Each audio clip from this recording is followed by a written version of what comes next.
Good morning सभी बच्चों। आज हम रिवाइज लेक्चर आईपीआर मतलब कि रिवीजन स्टार्ट करते हैं। IPR 311, ठीक है बच्चों।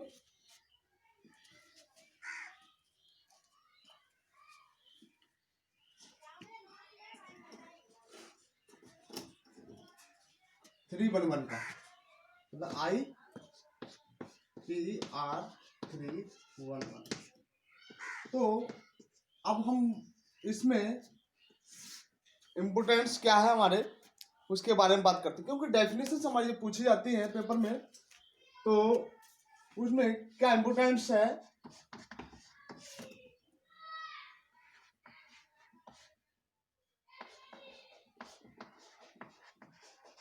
तो वो आपको मैं बताता हूँ। देखो, जो हमारा पहला लेक्चर था डेफिनेशन में क्या क्या आ सकती हैं आपको, तो पहला हमारा आईपीआर, ठीक है। आईपीआर की फुल फॉर्म, आईपीआर की फुल फॉर्म भी बहुत ज्यादा पूछी जाती है, तो आईपीआर की फुल फॉर्म होनी चाहिए आपको पता, मालूम होनी चाहिए। इंटेल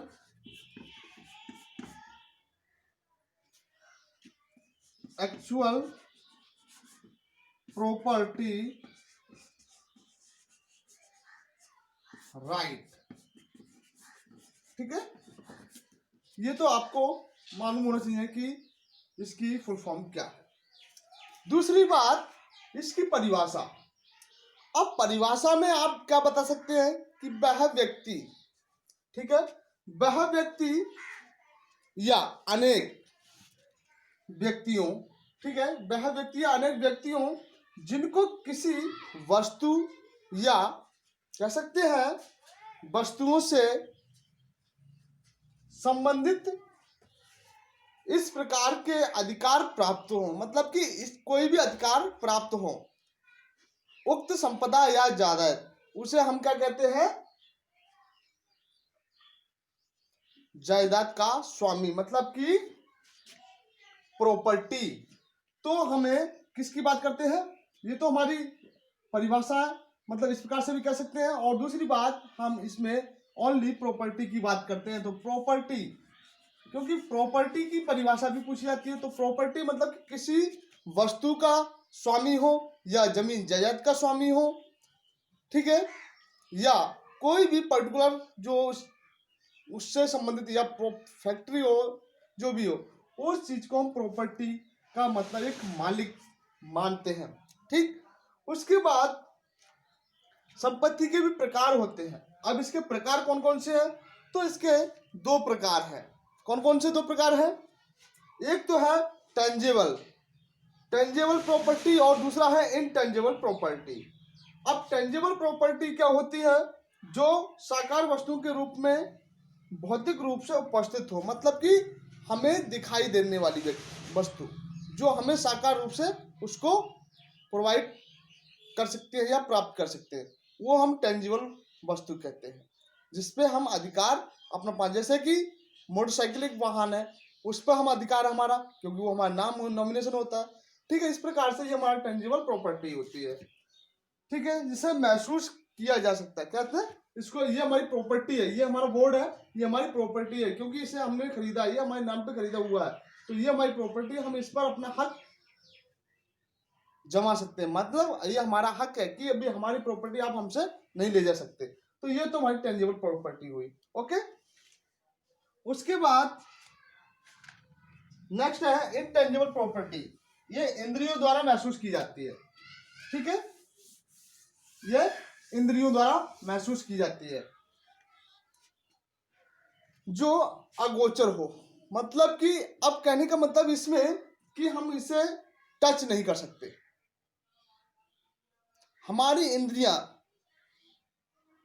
क्या सोचती हैं, मतलब कि हमारे मन पर किसी का भी अधिकार नहीं हो सकता। कहने का मतलब ये कि हम जो सोचते हैं उस पर कोई भी हमें इंटरफेयर हमारे मस्तिष्क में जो विचार है उसको इंटरफेयर नहीं कर सकता, क्योंकि वो हमारा अधिकार है, क्योंकि हम उन्हें खुद सोचते हैं उनको कैसे अप्लाई करना है। ठीक, ये तो हमारा इंटेंजिबल प्रॉपर्टी होगी। बात करते हैं हम उदाहरण के लिए, जैसे इमेज हो गया, रिसर्चर पेपर हो गया, आर्टिस्ट वर्क, ये तो उदाहरण हो गया हमारे अभौतिक, जिसे हिंदी में अभौतिक कहते हैं, उसको भौतिक कहते हैं। ओके, अब बात करते हैं इंटेलेक्चुअल प्रॉपर्टी राइट की परिभाषा, क्योंकि ये भी पेपर में आपकी आई हुई है। तो इंटेलेक्चुअल प्रॉपर्टी, इसकी परिभाषा, क्योंकि ओनली प्रॉपर्टी की परिभाषा भी पूछी जाती है, इंटेलेक्चुअल प्रॉपर्टी की परिभाषा पूछी जाती है। ठीक, तो इंटेलेक्चुअल प्रॉपर्टी मतलब कि बौद्धिक या प्रज्ञात्मक संपत्ति, मतलब बौद्धिक संपत्ति। अब बौद्धिक संपत्ति की बात आ जाती है तो इसको हम क्या कह सकते हैं, यह एक प्रकार का क्या है, अमूर्त या अभौतिक संपत्ति होती है। मतलब इंटेलेक्चुअल प्रॉपर्टी क्या होती है, ये अभौतिक, जो मैंने इंटेंजिबल बताया आपको, कि इसमें हम अपने बिजनेस को चलाने के लिए जो आइडिया, थॉट्स, जो भी विचार है, उसको हम इंक्लूड करके अपने बिजनेस को चलाते हैं। उसमें हमने अपने बिजनेस को किस तरह से चलाना है, तो वो सारी चीजें इंटेलेक्चुअल प्रॉपर्टी राइट के अंतर्गत आती हैं। इसमें नेक्स्ट इसको परिभाषा कह सकते हैं, जैसे बौद्धिक संपत्ति को उत्पन्न करने वाले व्यक्ति अपने कार्यों के बदले में आईपीआर प्राप्त करते हैं, जिनको हम वे अन्य व्यक्तियों को लाइसेंस या असाइनमेंट द्वारा हस्तांतरित भी कर सकते हैं। अब आई बात वही कि जैसे कि अगर हमने कोई बुक लिखी है या कोई रिसर्च वर्क किया है, मतलब कि हमने इंटेंजिबल किया, कोई भी चीज अभौतिक हमने रिसर्च करके वो अपना नाम दे दिया, उस चीज को खरीदेगा कौन, किसान खरीदेगा या अन्य कंपनियां खरीदेंगी, जिससे वो हमारे प्रोडक्ट से बेनिफिट ले सके। मतलब कि हमें तो बेनिफिट मिला, हमें हमारा नाम, हमारा अधिकार मिल गया, क्योंकि हमें अधिकार प्राप्त हो गया, क्योंकि इंटेलेक्चुअल प्रॉपर्टी मतलब कि हमने जो सर्च किया, हमने जो खोज की, वो हमारी प्रॉपर्टी हुई। ठीक, तो इसमें उदाहरण में आपको किसी भी पुस्तक या शोध पत्र पर लेख, वही बात आ गई कि हमने कोई रिसर्च पेपर लिखा या कोई भी खोज की। ठीक, तो ये तो हमारी इंटेलेक्चुअल प्रॉपर्टी की परिभाषा हो गई। एक चीज मैं आपको बता दूं कि आज मैं आपको ये कंप्लीट पीडीएफ, पूरा जो कोर्स मैंने आज तक आपको पढ़ा दिया है, कंप्लीट पीडीएफ आपको पास पहुंच जाएगी। उसमें आप, जो मैं आपको बताते जाऊंगा कि आप किस प्रकार से इसमें जो भी आपको इंपोर्टेंस लगे डेफिनेशन, वो आपको टिक लगा के, परंतु एक चीज है, आप जो भी कंप्लीट पीडीएफ मैं भेजता हूं उसे आप अपने एक फोटो कॉपी, मतलब कि हार्ड कॉपी निकलवा लीजिएगा, जिससे आपको मालूम हो जाए कि हाँ, यहाँ से सर ने हमें बताया है। ठीक, तो ये तो हमारी बात होगी इंटेलेक्चुअल प्रॉपर्टी राइट्स की, तो इसकी परिभाषा भी है। अब बात करते हैं कि sub division of intellectual property है, इसकी सब डिवीजन कौन कौन सी है, तो इसकी डिवीजन कौन कौन सी है, इसकी डिवीजन है 2। ठीक है,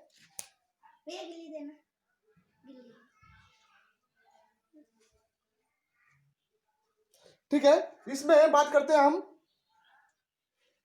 सब डिवीजन हमारा इंटेलेक्चुअल प्रॉपर्टी राइट्स कौन सी होती है, एक कॉपीराइट संपत्ति और औद्योगिक संपत्ति। मतलब कि कह सकते हैं इसको कॉपीराइट संपत्ति, कॉपीराइट्स मतलब कि किसी चीज का हमें राइट्स मिला हुआ है, उस राइट्स पर हम काम करते हैं।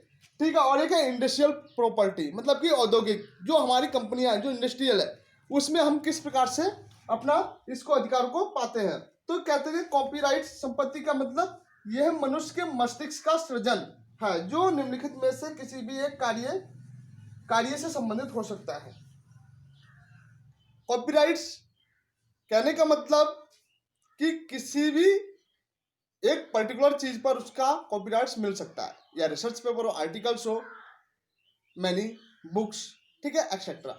ठीक है, ये सारी चीजें मैंने आपको इसमें लिख दी। सिनेमेटोग्राफी हो गया, साउंड रिकॉर्डिंग हो गया, मतलब कि कहने का मतलब कि हमें एक पर्टिकुलर राइट्स मिल जाता है कि हमें, अगर हमें साउंड का करना है तो साउंड पे हो जाता है, सिनेमेटोग्राफी करना सिनेमेटोग्राफी हो जाता है, इमेज है, ठीक है, वीडियो कॉन्फ्रेंस, तो ये हमारा एक राइट्स हो जाती है। जैसे कि मान लीजिए डिफरेंट कंपनी अपना अपना सॉफ्टवेयर लॉन्च करती है, अपना अपना ऐप लॉन्च करती है, क्यों, उनका एक कॉपीराइट्स अधिकार हो जाता है।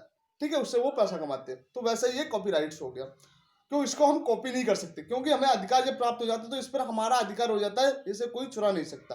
ओके, दूसरा है इंडस्ट्रियल तो ऐसा ही इंडस्ट्रियल भी है। ये है हमारा, ये मनुष्य के मस्तिष्क के सृजन है जो अन्वेषण मतलब कि इन्वेंशन तथा औद्योगिक डिजाइनों से संबंधित होता है, क्योंकि इसमें सोचने हम किस प्रकार से अपना डिजाइन करें, ठीक है। क्योंकि अब हम अपनी कंपनी को चलाने के लिए अपना एक बेनिफिट ढूंढते हैं कि हमें किस प्रकार से अपनी कंपनियों को आगे ले जाना है। तो उसमें हम अपने कंपनी का एडवर्टाइजमेंट और उसकी क्वालिटीज उसमें सब कुछ जोड़ देते हैं, उसका डिजाइन चेंज कर देते हैं क्योंकि अदर कंपनियों का डिजाइन है। कहने का मतलब कि हमें सेम किसी चीज का कॉपी नहीं करना है, क्योंकि जब भी हर कंपनी अपना अपना कॉपी अधिकार होता है उनका, तो हम किसी का अधिकार नहीं छीन सकते, तो हमारा भी कोई अधिकार है। तो इसलिए हम अपनी इंडस्ट्रियल डिजाइन भी का भी एक रजिस्ट्रेशन कराते हैं, उसका भी हमें अधिकार प्राप्त होता है। तो ये तो हमारा सब डिवीजन होगी 2। ओके, अब बात करते हैं इंटेलेक्चुअल प्रॉपर्टी राइट के अधिकार। अब परिभाषा आ जाती है आईपीआर की। आईपीआर की परिभाषा, अब टोटल परिभाषा इसमें बात वही आ जाती है, किसी भी एक व्यक्ति या व्यक्तियों के समूह को अपने मस्तिष्क की उपज संरक्षण के लिए प्राप्त एकमात्र या अपरिवर्जित अधिकार ही बौद्धिक संपदा अधिकार कहलाते हैं। मतलब कि कहने का मतलब एक्सक्लूसिव राइट, जो हमारे बिजनेस में जिस चीज के लिए हमने अपना रजिस्ट्रेशन कराया है, जिस मकसद से कराया है, वही हमारा अधिकार कहलाता है, बौद्धिक अधिकार कहलाता है। जो हमारे मस्तिष्क में जो हम सोचते हैं कि हमें करना क्या है, और उस चीज को करने के बाद हमने एक रजिस्ट्रेशन कराया गवर्नमेंट से, उस अधिकार पे हम अपना सृजन, अपनी कंपनी खोलते हैं, अपना जो भी काम करते हैं। जैसे कि मान लीजिए कोई जमीन जायदाद खरीदते हैं, तो क्योंकि हमें वो सारी फॉर्मेलिटी करनी पड़ती है जिससे कि हमें उसका अधिकार प्राप्त हो सके। तो वही चीज है इंटेलेक्चुअल प्रॉपर्टी राइट्स का। ओके, तो ये तो परिभाषा ही होगी हमारी प्रॉपर्टी, इंटेलेक्चुअल प्रॉपर्टी राइट्स, इसके टाइप्स बता दी मैंने आपको, सब डिविजन्स बता दिए, उसके बाद आईपीआर की डेफिनेशन। ओके, उसके बाद नेक्स्ट पॉइंट हमारा है इंपोर्टेंस ऑफ आईपीआर। अब इसका इंपोर्टेंस क्या है, इंपोर्टेंस ऑफ आईपीआर, ठीक है। अब बात आ जाती है इंपोर्टेंस ऑफ आईपीआर। आईपीआर में क्या क्या होता है, तो आप बात कर सकते हैं, इसमें देखते हैं कि कानून के अनुसार व्यक्तियों को संपत्ति पर अधिकार प्रदान किया जाता है, कि कानूनी तौर पर, कि कानून तौर पर हम किस प्रकार से अपना अधिकार प्राप्त कर सकते, तो वही अधिकार हमारी सरकार हमको देती है। हमें हमारी गवर्नमेंट सरकार, जैसे स्टेट गवर्नमेंट और सेंट्रल गवर्नमेंट, उनसे अधिकार हमें प्राप्त होते हैं, ठीक है।